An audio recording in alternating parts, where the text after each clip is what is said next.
이번에는 보면 가장 간단한 방법일 수도 있는데 네. 주사 치료 방법들 좀 살펴볼게요. 주사 치료는 뭐 여러 종류가 있는 걸로 알고 있는데 어떤 것들이 있을까요? 네, 아무래도 여러분들이 이제 가장 흔히 알고 있는 뭐 뼈주사나 연골주사 같은 거는 다 알고 있을 겁니다. 네. 그래서 연골주사는 재생을 유도하는 건 아니고요.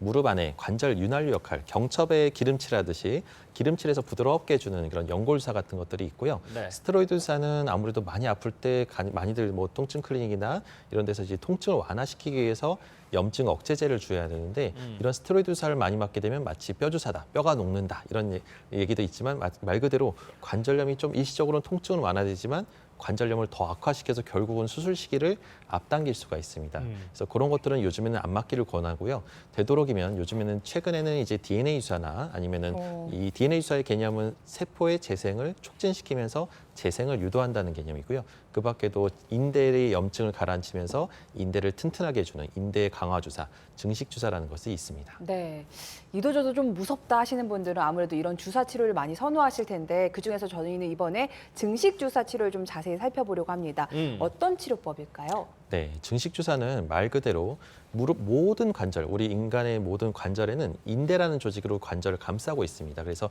인대가 없을 수가 없는데요. 그 인대가 결국은 관절염의 통증을 유발하기 때문에 관절염이 진행되면서 인대가 염증이 붓고 아프면은 그걸로 인해서 못 걷고 통증이 심해집니다. 그래서 그 인대를 가라앉히기 위해서 수액의 고농도의 포도당이 들어가게 되는데 이 포도당이 혈액 속에 있는 성장인자를 이제 분포 유도하면서 염증 반응을 일시적으로 유발시킬 수 있어서 이 증식 주사를 맞고 나면 하루 이틀 정도는 약간 좀 뻐근하고 불편할 수가 있습니다. 네. 하지만 그 과정을 통해서 염증, 통증이 발생이 되는 염증 인자를 빨리 가라앉히고 통증을 완화시키면서 재생을 유도하는 아주 근본적인 치료 중에 하나라고 할 수 있습니다. 네.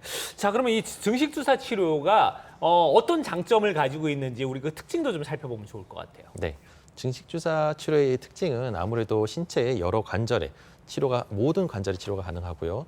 또 아까도 얘기했다시피 근본적으로 일시적으로만 통증만 완화시키는 게 아니라 인대를 강화시켜서 재생 및 이런 관절을 튼튼하게 해주는 그 역할을 하게 되고 절개 과정 없이 간단한 주사로 하기 때문에 짧은 시간, 10분에서 20분 내로 짧은 시간에 시술이 완료되고 우리가 이제 그냥 놓는 것이 아니라 정확한 검사를 통해서 어느 인대가 어떻게 염증이 있는지, 뭐가 문제인지를 검사를 하고 시행했을 때 결과가 가장 좋습니다.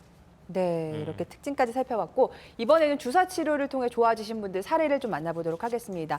첫 번째 사례가 63세 남성분이신데요. 이분도 등산을 좋아하신 분이었어요. 맞습니다. 네. 예, 이분도 마찬가지로 다른 병원 갔더니 이제 나이는 63대 초반이면 이제 한참 젊으신 네. 나이거든요. 그래서 나 등산 좋아하는데 등산하다 내려오다가 갑자기 뜨끔하면서 그다음부터는 못 걸으면서 쩔뚝거리면서 내려와서 등산을 이게 이제 한동안은 못 하다 보니까 병원 가서 검사를 해봤더니 무릎이 땡땡 부으면서 연골판이 아주 심하게 찢어져서 이거는 무조건 수술해야 된다.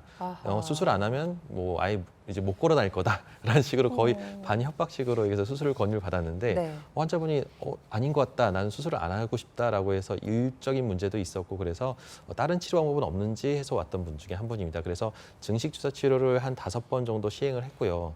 근데 이분 같은 경우는 이제 워낙 깊은 쪽이다 보니까 이제 그 손상된 부위를 정확하게 들어가기 위해서 좀 긴 주사 바늘을 이용해서 증식 주사를 진행했는데 정확한 부위에 정확하게 놓다 보니까 결과적으로 금방 좋아지는 않았지만 5회 정도 시행하고 났더니 점점점 이제 옛날처럼 걸린 느낌도 없어지고 붓기도 없어지고 많이 좋아졌다고 해서 결과적으로 나중에 한번 MRI를 통해서 오른쪽 사진처럼 확인을 해봤더니 네. 네. 연골판 찢어진 그 손상됐던 조직이 잘 아물어서 오. 약간 짙은 회색빛으로 꽉 네, 채워진 네, 소견을 네. 볼 수가 있었어요. 우와. 그래서 비교적 너무 잘 나으셔서 이제는 좀 살살 이제 하고 싶은 등산도 하셔도 될 것 같다라고 예. 그래서 좋게 마무리됐던 분 중에 한 분입니다. 예. 그렇군요. 예.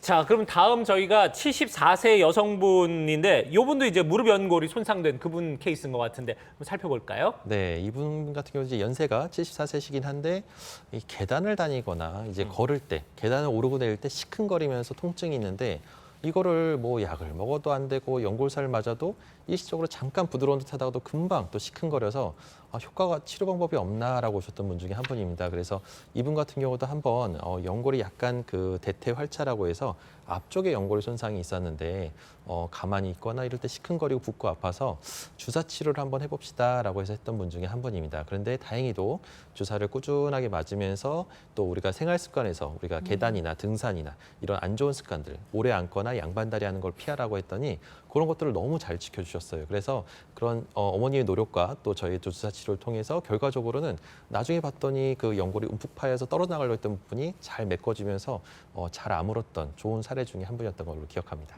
네, 네. 이렇게 오늘 다양한 치료법들을 만나봤는데 나는 어떤 단계이고 어떤 치료법이 맞을까 많이들 궁금하시죠? 지금부터는 여러분들의 고민 상담 도와드리도록 하겠습니다.